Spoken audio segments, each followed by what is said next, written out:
See, not off to the start that we want to, but at the same time, there's a lot of basketball to be played, and I really believe this team will continue to get better. Playing against a Mizzou team that's probably is trying to get wins just like we are, and we've got to be able to defend the home court. They won a big game at A&M. And, of course, with Kunzo's team, they're going to come in, they're going to get after you defensively and rebound the basketball with Tillman inside. The Geist kid is playing better. Whereas our team, we need to get into we need to play a total good game. That's what I'm looking for our guys. I think we've been trying to win just with offense, and you can't just win with offense in our league. It's got to be a defensive effort as well. And so we've got to continue to get better in a lot of different areas. I think taking care of the basketball is going to be one of them. We've got to take care of the basketball. We've got to be able to defend. We talked about getting off to a good start, and we started the game off right off the game with the turnover, and you can't do that, especially on the road. But I look for our guys to come out and play with a much greater sense of urgency, playing against a Mizzou team that, obviously they border this. It's a border game where the states touch, so it's going to be a big game for us and a big game for them as well. Mike Daniels just in here, and he was pretty humble and took a lot of blame for the loss the other day, said he needs to play better. What are you seeing from Daniel, and what kind of response do you expect from him? Well, what you're seeing, and that's the thing with the inexperienced team, is that Daniel's getting a lot of attention, and rightfully so. I mean, he's played so well. And as that attention, 2 and 3 people around, our spacing hasn't been the greatest. If our spacing is good enough, then you're going to see those guys kind of be the recipients of some good passes for him. But they're coming at him. They're saying, hey, them other guys are going to have to beat you. And so our other guys are going to have to step up and make shots and finish off plays and take care of the basketball. I think he's giving us everything he can. But that's what happens. Like I said, when you go from not being on the scouting report to the top of the scouting report. And so we know he can play a lot better. We had too many turnovers, I thought, Bob. And then on that, the momentum plays. We cut the ball game to 40, I think it was 49-43. And we had the ball a couple of times where we got to come down, and now we got to execute.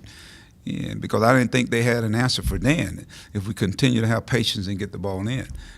But I thought we sped up and played too fast. And then, of course, Ole Miss took advantage of that. But I think with Dan, we got to continue to he's got to be the centerpiece. He's got to be able to touch the ball, even if he don't shoot it. I think he's a willing passer. He's not a black hole. And those other guys got to be able to play off of him. And that, to me, is the execution part that we've got to get better at. Like Chaney in both starts doesn't play nearly as well as off the bench. What do you do with that other forward spot? Well, we just got to keep trying it. Keep trying it, whether it be him or even Gabe. We saw Gabe come in the second half, and I thought Gabe gave us an attacking forward. I thought he was really active, trying to get the ball inside to Daniel on the glass. We just got to keep brother-in-law in it, I think, with those guys. Yeah, like you said, you guys have been trying to win with just offense, and Daniel said the defense has not been good. They've just kind of been giving baskets. How do you guys fix that, and are you confident you can fix it? Yeah, I think we can. I think we can fix it. I think it's a matter of getting all the guys on the same page. You got to talk on defense. Our defense is geared toward putting pressure on people, and I think we've been just letting people run the offense. I really, really have. I think we kind of been playing on our heels, but we've got to be a little bit more aggressive. And, we got to be able to be in rotation. Some things penetration is going to take place. We got to be able to fix it.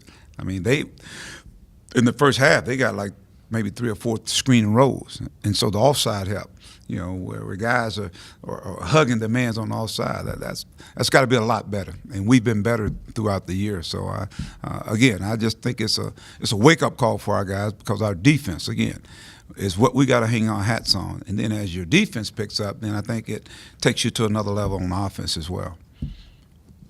I guess in your 8 years, you'd never lost more than 3 in a row. Just kind of, 1, how do you handle it? And 2, how do you kind of convince a team they're not like a free fall where it just keeps happening? Well, I've talked about patience throughout this year, Nate, and even as we played, in the Ole Miss game, we didn't shoot the ball well. And then, of course, now it just trickles down into your defensive side. I think there are some things that we're doing well. The bright spot in that game, you look at Keyshawn Embry coming off the bench. I thought he gave us some quality minutes. I thought Gabe gave us some really good minutes. And so now if you get some of those guys that are starting out to playing at the level they're capable of playing, I think we see Isaiah is really starting to. I think he's starting to play with that pop that you got to play with, and I think that's even with our team. We got to play with a little more pop, a little more energy. I think that's got to be. We're an energy team, and once that energy is injected from a defensive standpoint, then we're in an attacking mode offensively as well. You got a young team, but you're an experienced coach. I looked up. You actually had a 4-game losing streak at UAB. You guys went to the NCAA tournament your first year at Mizzou. You had a 4-game losing streak. You guys I did? Yeah. I didn't know that. It's on. And you guys won 18 games. You didn't go to the NIT or whatever, but you still won 18 games. So how can an experienced coach like yourself help navigate a young team through a rough patch like this? I think you don't panic. I think that's the biggest key. You don't panic. And if they don't see you panic, they're going to be okay. I think what we do works. And we've seen that, early on. Now we just got to be able to put it together here, and nothing like some good winning will take care. But I think get in the gym and continue to work and continue to believe in each other. I think one thing about these guys continue to believe in one another, and we eventually go with a hump. We're becoming a team, and there's a learning curve. You're not going to see Mason Jones go 1 for 10. I mean, he was 1 for 10, and that's one of our leading scorers in conference play. So we got to have some more guys click on some of the cylinders that can help us offensively, and then defensively. I think we really got to dig into the trenches and become one of those teams that, you know what, if we don't score, then you don't score.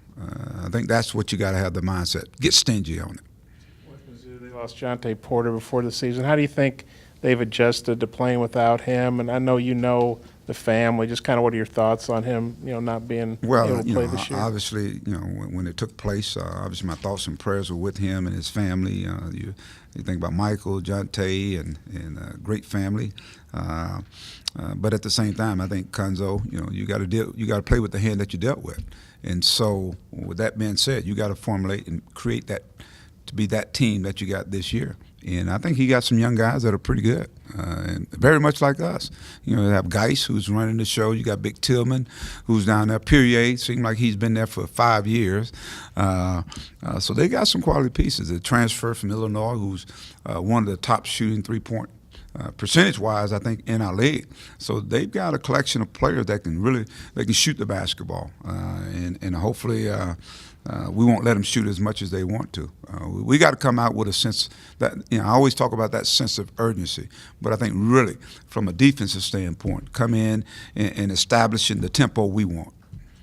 They're the top three-point shooting team in the league. What kind of pressure does that put on your perimeter defense? How big a key will that be Wednesday night? I think what's got to be important, we got to be there on the shot. We got to be there when they catch it, when they catch the ball and ready to shoot, make them drivers and make them penetrate and be in rotation where we get out there. And they're going to make some shots. But at the same time, I like to see us, even as they make those shots, us get down the floor, get the tempo going to our liking, where it's up and down the floor, and utilize our bench. And Daniel was talking about he's trying to be more of a vocal leader. How important can that be with a young team? Where you talked the other day about the confidence being kind of shattered. How can a guy like Daniel help his teammates regain their confidence? Well, I think that's important. I mean, we had a function this morning, and it was good to see them out there with the kids. Martin Luther King celebration over at the Hyper. It was the Dreamers. I think it's called Dreamers, and our guys they all were there.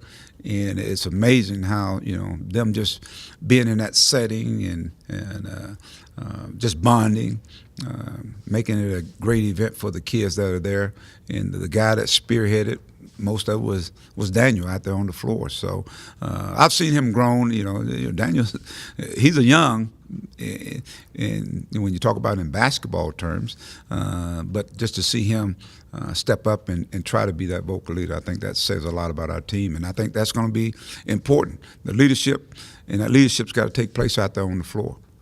Obviously, there's a lot of pressure playing college basketball. How good is it to have the guys maybe hang out with some kids that aren't worried about, you know, who made a shot or who had a turnover, and just kind of be around, you know, kids that just they just appreciate being around the guys and kind of childlike joy or whatever you I want. think it was to call cool. I'm looking at them guys out there on the floor, you know, taking pictures with them, and these are kids in our area that don't get a chance to bond with our guys out there shooting basket. Can you imagine Daniel blocking your shot or you scoring on? I mean, I saw a couple of kids trying to dunk on Daniel, so they got a big kick out of that. So it was kind of neat to get away from it, you know, the day-to-day grind, and but now we get ready to go to the grind. Have a good day. All right. About theory,